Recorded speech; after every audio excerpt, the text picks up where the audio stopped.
Hello guys, welcome to Encino classes.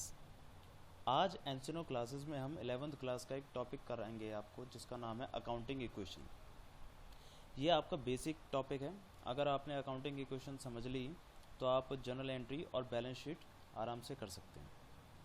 ठीक है, देखिए अकाउंटिंग इक्वेशन आपका बेसिकली जो 11th क्लास में 6th चैप्टर है, उस अकाउंटिंग इक्वेशन का मतलब क्या होता है पहले हम ये समझते हैं। देखो, अकाउंटिंग इक्वेशन को हम कहते हैं, अकाउंटिंग इक्वेशन को आप बैलेंस शीट इक्वेशन भी कह सकते हैं, क्योंकि यहाँ पर हम क्या बनाते हैं, एक बैलेंस शीट बनाते हैं। बैलेंस शीट क्या होती है आपको नहीं समझ में आएगी अभी, बट हम बताते हैं आपको। बैलेंस शीट का मतलब होता है कि रिलेशन बिटवीन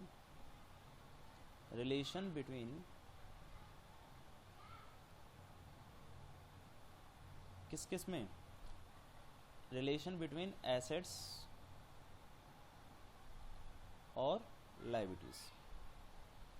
लाइबिलिटीज़ क्या जानते हैं आप? लाइबिलिटीज़ क्या होती है ये जानते हैं आप?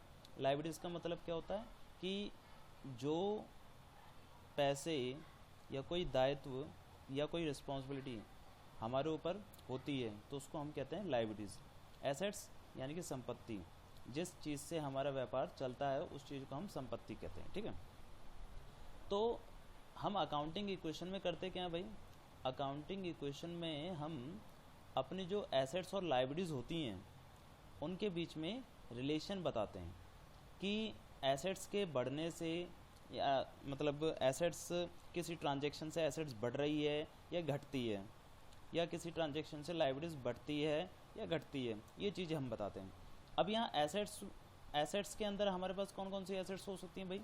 एसेट्स के अंदर हमारे पास बहुत सारी एसेट्स हो सकती हैं, जैसे कि कैश, गुड्स, ठीक है, और डेटर, फर्नीचर,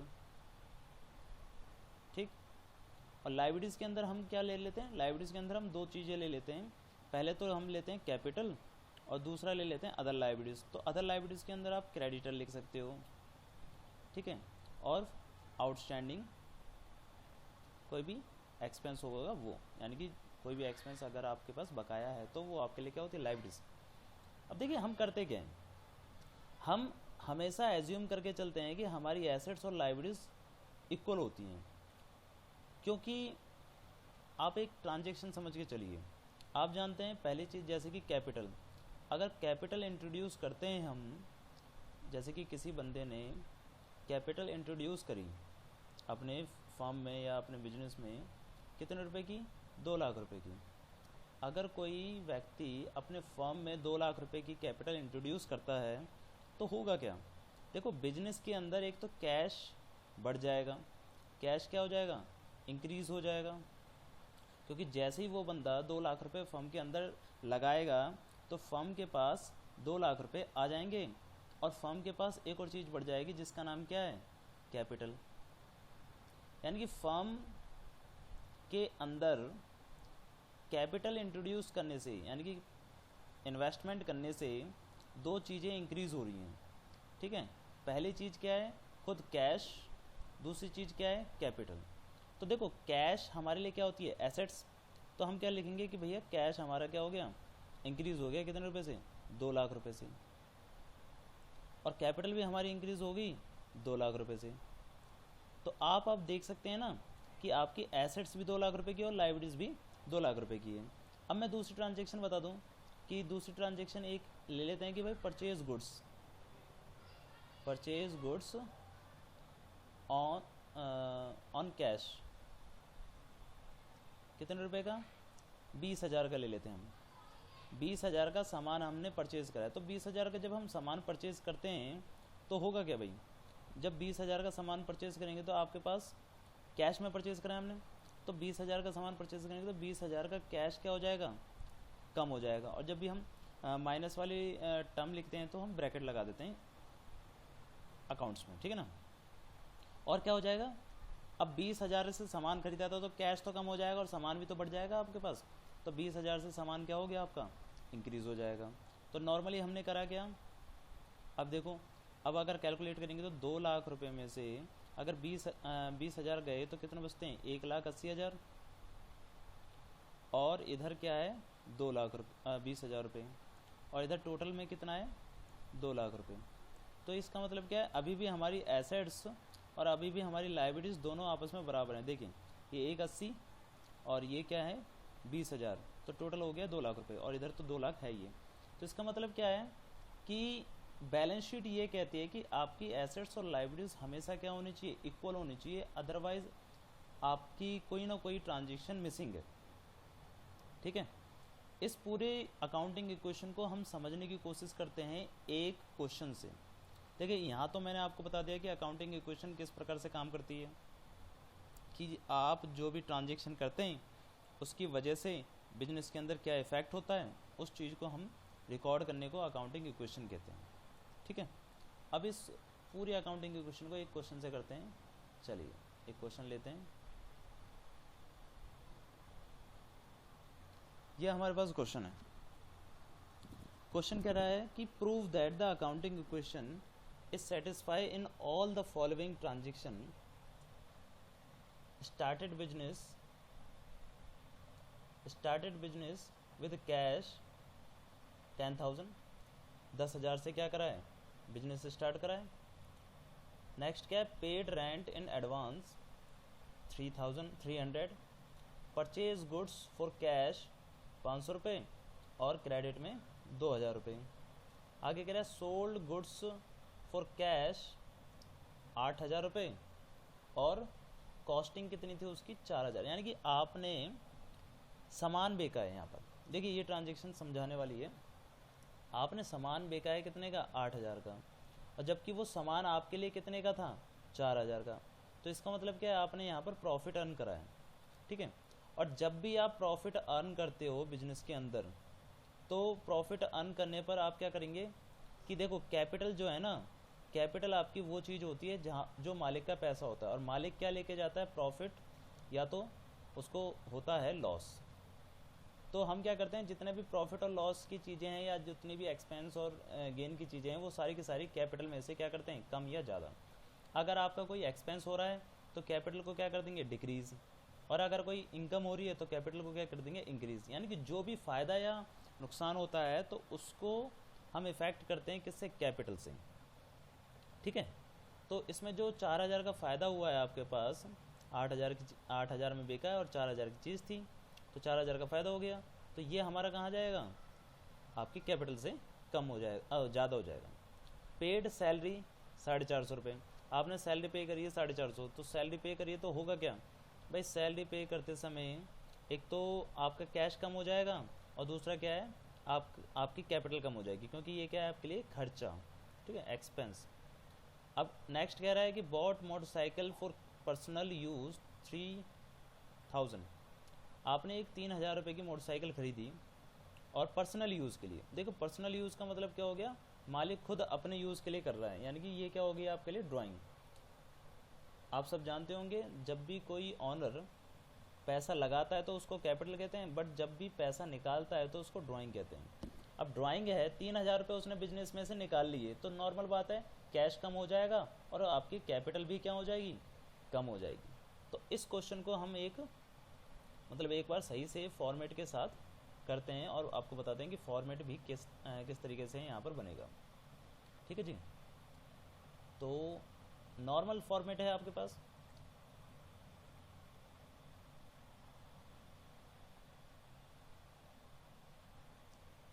देखिए सबसे पहले हम कॉलम बना लेते हैं। यहाँ पर आपके पास 3 कॉलम होंगे।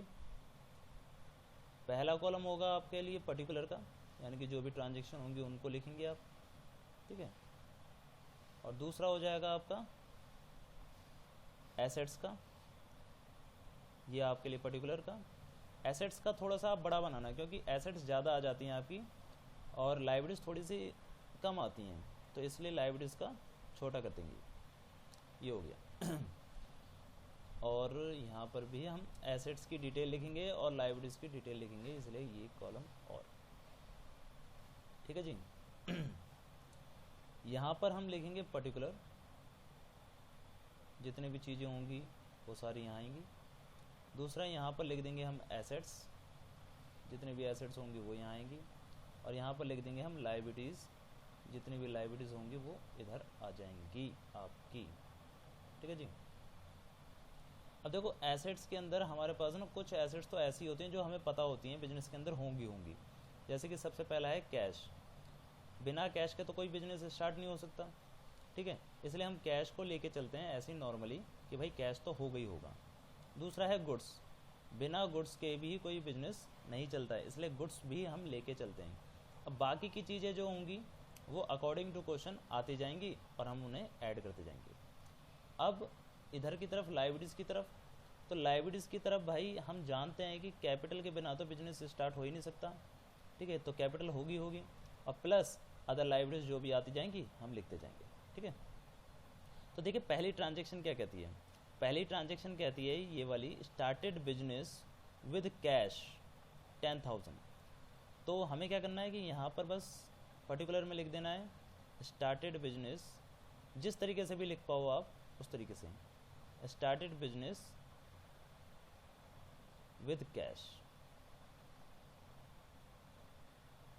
यहाँ पर बस आपको डिटेल लिखनी है कि क्या ट्रांजेक्शन हो रही है। तो हमने लिख दिया स्टार्टेड बिजनेस विद कैश। अब कैश में आपने बिजनेस स्टार्ट कराया तो कैश क्या हो गया आपका, इंक्रीज हो जाएगा, 10,000 से कैश बढ़ जाएगा। ठीक है, गुड्स में कोई फ़र्क नहीं पड़ेगा। और दूसरा क्या है, कैपिटल क्या हो जाएगी आपकी, इंक्रीज हो जाएगी 10,000 से। ठीक है जी, नॉर्मल इफेक्ट हुआ है कि बिजनेस में कैश लगाया तो 10,000 से कैश बढ़ गया और कैपिटल आपकी इंक्रीज हो गई। सेकेंड ट्रांजेक्शन कह रहा है rent paid rent in advance. अब देखिए जब भी आप एडवांस में कोई जैसे कि आपने 300 रुपये एडवांस दिए हैं, तो 300 रुपये जो एडवांस दिए हैं अभी आपने इसका यूज़ भी नहीं करा। जब एडवांस देंगे तो नॉर्मल बात है कि कैश तो हमारा क्या हो जाएगा, डिक्रीज़ हो जाएगा, क्योंकि कैश तो भाई हमारा कम हो गई होगा। बट एडवांस देने से हमारा जो रूम है वो क्या हो गया, बुक हो गया। अब हम इसका यूज़ कभी भी कर सकते हैं। तो एक तरह से ये हमारे लिए क्या बन जाएगी, एसेट्स। और ये कौन सी एसेट्स बन जाएगी, प्रीपेड एक्सपेंस।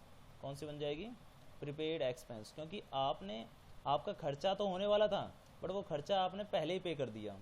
तो प्रीपेड एक्सपेंस आपके लिए क्या हो जाएगी, एसेट्स, क्योंकि जो खर्चा हुआ ही नहीं है और आपने उसकी पेमेंट कर दी है। तो इसका मतलब क्या है कि आपने एक तरह से उस घर को क्या कर दिया, रिजर्व कर लिया कि भाई अब हम इसका यूज़ कर सकते हैं। तो नॉर्मल बात है कि प्रीपेड एक्सपेंस आपके लिए क्या हो जाती है, एसेट्स। ठीक है जी, तो प्रीपेड एक्सपेंस हमेशा क्या होती हैं आपके लिए, एसेट्स। तो एसेट्स होती तो हम प्रीपेड का एक कॉलम बना देंगे यहाँ पर, प्रीपेड एक्सपेंस के नाम से। ठीक है जी, ये बन गया। अब प्रीपेड एक्सपेंस के नाम से बन गया तो हम लिख देंगे प्रीपेड रेंट। तो प्रीपेड रेंट, अब रेंट क्या है आपका, खर्चा। ठीक है, और बट वो हुआ नहीं है, तो वो हमारे लिए क्या हो जाएगी, एसेट्स। बट देखो कैश तो कम हुआ है, मैंने जैसे बताया था, क्योंकि आप अगर किसी को रेंट दोगे, एडवांस दो या कुछ भी दो, प्रीपेड दो, तो पैसा तो कम हो गई होगा। ठीक है, और साथ में क्या हो जाएगा, आपके प्रीपेड रेंट यानी कि प्रीपेड एक्सपेंसेस इंक्रीज हो जाएंगे 300 रुपये से। ठीक है, अब फिर क्या करना होता है कि हर ट्रांजेक्शन के बाद अब आपको क्लोज करना होता है और फिर टोटल उसका निकालना होता है। ठीक है, तो टोटल निकालेंगे हम इसका, जैसे कि 10,000 में से 300 गए तो कितने बचेंगे, 9,700 प्लस गुड्स हमारे पास अभी कुछ भी नहीं है और प्रीपेड एक्सपेंस हमारे पास 300 रुपये के हैं और दूसरा कैपिटल है हमारे पास 10,000 की। तो इससे पता चलता है कि लायबिलिटी साइड भी हमारे पास 10,000 रुपये आ रहे हैं और एसेट साइड भी हमारे पास 97 और 300 जोड़कर 10,000 आ रहे हैं। ठीक है, फिर है अगली ट्रांजेक्शन, थर्ड ट्रांजेक्शन कह रहा है purchase goods for cash 5,000 and on credit 2,000। यानी कि आपने जो गुड्स परचेज़ करे हैं, देखो गुड्स परचेज़ करे हैं हमने, एक तो कैश में यानी कि 5,000 का कैश और दूसरा क्या है क्रेडिट में 2,000। देखो नॉर्मल बात है कि मैं तो ये कहूँगा कि भाई गुड्स मैंने परचेज़ करे नगद में और उधार में, बट टोटल तो गुड्स मेरे पास कितने के आ गए, 7,000 के। क्योंकि भाई चाहे नगद करूँ चाहे उधार करूँ, सामान तो मेरे पास कितने का आया है, 7,000 का सामान मेरे पास आ चुका है। बट उसमें से अगर मैंने कैश में 5,000 करें तो मैंने पेमेंट कितने की करी होगी, 5,000 की। तो इसका मतलब क्या है, कैश डिक्रीज़ हो जाएगा कितने से, 5,000 से। और दूसरा, अभी इसकी पेमेंट मैंने नहीं करी, ये क्रेडिट में चल रहा है। तो क्रेडिट में चल रहा है तो इसका मतलब क्या है कि अभी मुझे इसकी पेमेंट करनी है, तो ये मेरे लिए क्या बन जाएगी, लाइबिलिटीज़। और लाइबिलिटीज़ के अंदर कौन सी लाइबिलिटीज़ बनेगी, क्रेडिटर, क्योंकि आप पेमेंट किसको करते हो, क्रेडिटर को। तो नॉर्मल बात है कि इस ट्रांजेक्शन से मैं कहूँगा कि भाई मेरे तो गुड्स तो बढ़ गई, कितने के, 7,000 के, तो मैं गुड्स को क्या कर दूंगा, इंक्रीज़ कर दूंगा। तो मैं यहाँ पहले लिख देता हूँ, purchase goods on cash and credit, both में, है ना। तो पहली चीज़ क्या है कि मैं 7,000 के गुड्स तो इंक्रीज़ कर दूंगा कि भाई 7,000 से मेरे कैश क्या गुड्स क्या हो गई, इंक्रीज़ हो गई, ठीक है। और फिर मैं कैश कितना कम करूँगा, 5,000 से, क्योंकि नॉर्मल बात है कि भाई 5,000 का सामान मैं नगद में ले रहा हूँ तो नगद में पैसे भी तो दूंगा। तो 5,000 से सामान कम हो गया मेरा, कैश कम हो गया। और बाकी जो 2,000 बचा हुआ है वो क्रेडिट पे है, तो क्रेडिट पे है तो इसका मतलब क्रेडिट बन जाएंगे मेरे।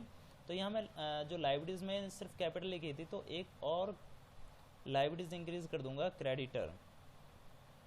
और फिर यहाँ पर मैं दिखाऊंगा कि भाई 2,000 रुपये से आपके क्रेडिटर क्या हो गए, इंक्रीज़ हो गए, ठीक है। बहुत ही नॉर्मल सी ट्रांजेक्शन थी, ठीक है। अब इसको फिर से क्या कर देना है, आपको टोटल कर मतलब लाइन खींचनी है और टोटल करना है। देखिए हर ट्रांजेक्शन के बाद आपको क्या करना होगा, इसमें टोटलिंग करनी होगी। टोटलिंग करने से कम टोटलिंग करने से ये पता चलता है कि हमारी ट्रांजेक्शन हमने जो करी है वो सही करी है या गलत करी है, ठीक है। तो हमारे पास यहाँ पर कैश था 9,700 का, उसमें से 500 गए तो हमारे पास बचता है 4,700, ठीक है। गुड्स हमारे पास पहले नहीं थे, अब कितने को हो गए, 7,000 के। और प्रीपेड एक्सपेंसेस हमारा अभी तक चल रहा है क्योंकि अभी तक हमने इसका यूज़ नहीं किया। अब यहाँ पर हमारे पास 10,000 की कैपिटल थी, तो 10,000 की कैपिटल अभी भी है। मतलब जो पुराना है वो साथ में जोड़ के उतारना है आपको, यानी कि ये जो आपने पहले टोटल कर रखा था, जो आपने पहले टोटल कर रखा है, ये टोटल, इस टोटल में इसको जोड़ना है, इस टोटल में जोड़ना और घटाना है, ठीक है ना। तो ध्यान रखना है, कहीं ऐसा नहीं है कि इसी ट्रांजेक्शन को बस उतार दो, आप ऊपर की ट्रांजेक्शन को भी जोड़ के उतारना है। तो ये भी आपने टोटल कर लिया। फिर फोर्थ ट्रांजेक्शन ये कह रही है कि sold goods for cash 8,000, costing 4,000। अब देखो इसको समझने की कोशिश करना आप कि क्या कहना चाह रहा है। ये कहना चाह रहा है कि आपके पास गुड्स थे। देखो नॉर्मल बात है कि कोई भी बंदा अगर उसके पास 100 रुपये की चीज़ है तो उसे ज़्यादा में बेचेगा मुनाफा कमाने के लिए, क्योंकि बेच वो किसके ले रहा है, मुनाफा कमाने के लिए। तो उसके पास जो गुड्स थे वो थे 4,000 के, ठीक है। उस 4,000 के गुड्स को उसने सोल्ड कर दिया कितने में, 8,000 में। तो 8,000 में सोल्ड करा तो पैसा कितना आया आपके पास, 8,000। नॉर्मल बात है ना कि अगर हम 8,000 में सोल्ड कर रहे हैं तो हमारे पास कैश कितना आएगा, 8,000। बट हमारा सामान कितने से कम होगा, डिक्रीज़ हो गया सामान, यानी कि अगर गुड्स कितने से कम हो गई, 4,000 से सामान कितना आया, 8,000 का। तो जो बीच का डिफरेंस है वो क्या है, प्रॉफिट, यानी कि 4,000 का आपको क्या हो गया, प्रॉफिट हो गया। समझ आ रहा है कि नहीं आ रहा। तो नॉर्मल बात है, सोल्ड गुड्स लिख देंगे और फिर कैश कितना आएगा, कैश 8,000 रुपये। 8,000 से कैश क्या हो जाएगा, इंक्रीज़ हो जाएगा। सामान गुड्स में कोई फ़र्क पड़ेगा, हाँ जी, गुड्स क्या हो जाएंगे, डिक्रीज़ हो रहे हैं 4,000 से, तो गुड्स 4,000 से क्या कर देंगे हम, डिक्रीज़ कर देंगे। और इधर कोई फ़र्क नहीं पड़ेगा। लाइबिलिटीज़ में कुछ फ़र्क पड़ेगा, लाइबिलिटीज़ में फ़र्क पड़ेगा, यानी कि कैपिटल में ये जो 4,000 का प्रॉफिट हुआ है ये क्या हो जाएगा, ऐड हो जाएगा। तो कैपिटल में 4,000 का प्रॉफिट क्या कर देंगे हम, ऐड कर देंगे, और इधर कोई फ़र्क नहीं पड़ेगा। और फिर हम कर देंगे फिर से टोटल। ध्यान रखना, टोटल का मतलब मैंने बता दिया था, टोटल का मतलब क्या होता है कि जो आपने प्रीवियस टोटल कर रखा है यानी कि पहले जो टोटल कर रखा है उस टोटल में क्या कर देना है, इस वाली ट्रांजेक्शन को ऐड कर देना है, तब टोटल करना है। तो 4700 में 8000 अगर ऐड करते हैं तो ये होता है 12700 प्लस, अच्छा सॉरी यहाँ पर मैंने एक चीज़ ब्रैकेट नहीं लगाया क्योंकि गुड्स आपके क्या हो रहे हैं, कम हो रहे हैं, क्योंकि आप जब सेल करते हो तो आपके पास से तो गुड्स जाते हैं। तो आपके पास 7000 था, अब 4000 चले गए तो बचे कितने, 3000 के गुड्स आपके पास बचे हुए हैं। और प्रीपेड एक्सपेंस का अभी तक आपने यूज़ नहीं करा तो वो टोटल के टोटल उतने के ही उतने हैं।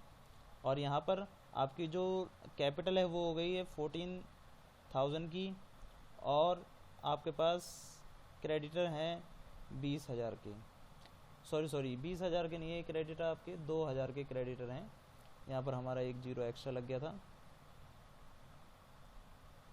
ठीक है, तो ये भी हम यहाँ पर 2000 के क्रेडिट कर देते हैं। तो अब देखिए आपके पास यहाँ पर टोटल कितना हो गया, अगर आप एसेट साइड में जोड़ सकते हैं तो जोड़िए, 12700 प्लस 300 आपका 13000, 13000 और 3 आपका हो गया 16000, और यहाँ पर भी 14000 और 2000 टोटल मिला के 16000 हो गया, ठीक है जी। नेक्स्ट कहता है ई वाली ट्रांजेक्शन की पेड, एक मिनट हम इसे रफ कर देते हैं ताकि आपको समझाते वक्त ज़्यादा दिक्कत ना हो। अगली ट्रांजेक्शन नॉर्मल है, कुछ ट्रांजेक्शन क्या कह रही है, पेड सैलरी 450, पेड सैलरी पे करनी है आपने 450 रुपये की, तो 450 रुपये की सैलरी पे करते हैं, नॉर्मल बात है। देखो सैलरी अगर पे करते हैं तो आपकी ट्रांजेक्शन क्या होगी, कैश तो कम हो गई होगा भाई, कैश तो डिक्रीज होगी, और दूसरा सैलरी हमारे लिए क्या है, सैलरी हमारे लिए एक्सपेंस। तो हमने कहा था कि जब भी कोई एक्सपेंस होते हैं तो हम कैपिटल को इफेक्ट करते हैं, तो कैपिटल क्या हो जाएगी, वो भी क्या हो जाएगी, डिक्रीज, ठीक है ना। तो कैश भी डिक्रीज हो जाएगा और कैपिटल भी क्या हो जाएगी, डिक्रीज हो जाएगी, किसकी वजह से, सैलरी की वजह से। आपको ध्यान रखना है कि जितना भी कोई खर्चा होता है, कोई भी इनकम होती है, उसकी वजह से कैपिटल इफेक्ट होती है, नॉर्मल बात है। कैश और कैपिटल दो इफेक्ट होते हैं, खर्चा होगा तो कैपिटल कम हो जाएगी और इनकम होगी तो कैपिटल बढ़ जाएगी। तो यहाँ पर हमने लिखा कि भाई पेड सैलरी पे कर दिया आपने, तो कैश क्या हो गया, कम हो गया 450 रुपये से, तो 450 से कैश क्या कर देंगे, कम, और कहीं कोई इफेक्ट नहीं पड़ेगा। और दूसरा इफेक्ट पड़ेगा आपका यहाँ पर कैपिटल में, 450 रुपये से कैपिटल भी क्या हो जाएगी, कम हो जाएगी, क्योंकि हमें हो गया नुकसान। जब भी लॉस होता है तो कैपिटल फ़र्क पड़ती है, क्योंकि वो मालिक का पैसा होता है, और नुकसान और फ़ायदा कौन लेके जाता है, मालिक, ठीक है जी। अब फिर से हम एक लाइन खींचेंगे और फिर क्लोज उसे करते हैं कैलकुलेट करके। 12700 में से 450 रुपये गए तो आपके कितने बचेंगे, 12250, ठीक है, प्लस 3000 के गुड्स हैं आपके पास और 300 के प्रीपेड एक्सपेंसेस हैं, और इस तरफ क्या हो जाएगा, 14450, 14000 में से 450 गए तो कितने बचेंगे आपके, 13550, ठीक है जी, और प्लस 2000, तो 13550 और 2000 हो गया आपका 15550। और इस तरफ भी कितना है आपका, देखिए इस तरफ भाई 12250 में 3000 जोड़ेंगे तो 15000, 15250 और 300 और जोड़ देंगे तो 15550 रुपये यहाँ पर आ रहा है। इसका मतलब अभी भी आपकी एसेट्स और लायबिलिटीज़ बराबर आ रही हैं और आपकी अकाउंटिंग इक्वेशन बिल्कुल सही चल रही है। नेक्स्ट अकाउंटिंग इक्वेशन है आपकी, इसको हम रफ कर देते हैं फिर से।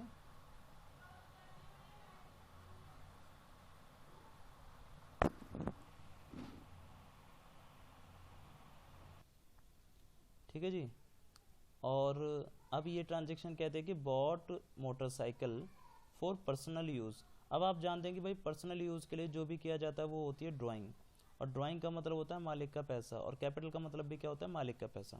अगर मालिक पैसे लगाता है तो कैपिटल बढ़ जाती है, और मालिक पैसे निकालता है तो कैपिटल कम हो जाती है, नॉर्मल बात है। तो मालिक ने 3000 रुपये निकाले हैं, 3000 निकालेंगे तो होगा क्या भाई, कैश इफेक्ट करेगा और दूसरा कैपिटल इफेक्ट करेगी।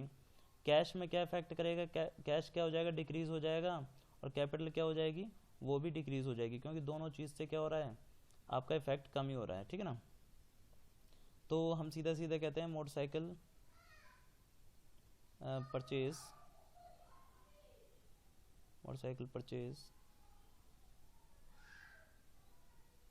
For personal use.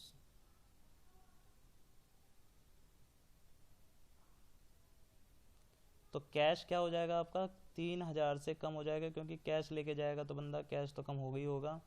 और दूसरा, अब जब कैश लेके जा रहा है तो उसकी जो कैपिटल है उसने जो लगाई है वो भी क्या हो जाएगी, 3000 से डिक्रीज हो जाएगी, नॉर्मल सी बात है इसमें, ठीक है जी। तो ये अब फिर से क्या कर देंगे, एक लाइन खींचेंगे और उसको क्लोज कर देते हैं। तो 12,250 में से 3000 गए तो आपके बचेंगे कितने, 9,250, ठीक है। प्लस 3000 के गुड्स पे कोई फ़र्क नहीं पड़ेगा और 300 की प्रीपेड एक्सपेंस पे कोई फ़र्क नहीं पड़ेगा। और यहाँ पर क्या है, 13,550 में से 3000 गए तो 10,550, ठीक है, और प्लस 2,000 आपके पास अभी भी क्रेडिटर बचे हुए हैं, ठीक है। तो अब ये देखिए कि लास्ट में आपने टोटल कितना आ रहा है आपका, 9,250 में अगर 3,000 जोड़ेंगे तो ये आपका आ जाएगा 12,250, और इसमें 300 और जोड़ेंगे तो ये हो जाएगा 12,550, और इधर भी अगर देखा जाए 10,550 और 2,000 को जोड़ेंगे तो 12,550 आता है। तो ये ट्रांजेक्शन आपकी हुई कंप्लीट, यानी कि अकाउंटिंग इक्वेशन ये हुआ आपका कंप्लीट। देखिए बहुत ही सिंपल था, आपने इस क्वेश्चन को देखा होगा, और यकीन मानिए अगर आप खुद करने बैठेंगे तो भी आपसे इतनी ही जल्दी से क्वेश्चन हो जाएंगे, ठीक है। बस आपको ध्यान क्या रखना है कि कौन सी चीज़ इंक्रीज होती है और कौन सी चीज़ डिक्रीज होती है, ठीक है। और एक और चीज़ ध्यान रखनी है कि जब भी एसेट्स और जब भी एक्सपेंसेस और इनकम होते हैं तो इफ़ेक्ट होती है आपकी कैपिटल, ठीक है। तो उम्मीद करते हैं कि आपको ये क्वेश्चन समझ में आया होगा, ठीक है। और अगर नहीं आता तो आप हमें कमेंट कर सकते हैं, उस डाउट को हम सॉल्व करने की कोशिश करेंगे, ठीक है जी। चलिए मिलते हैं हम नेक्स्ट क्लास में, जब तक के लिए बाय बाय।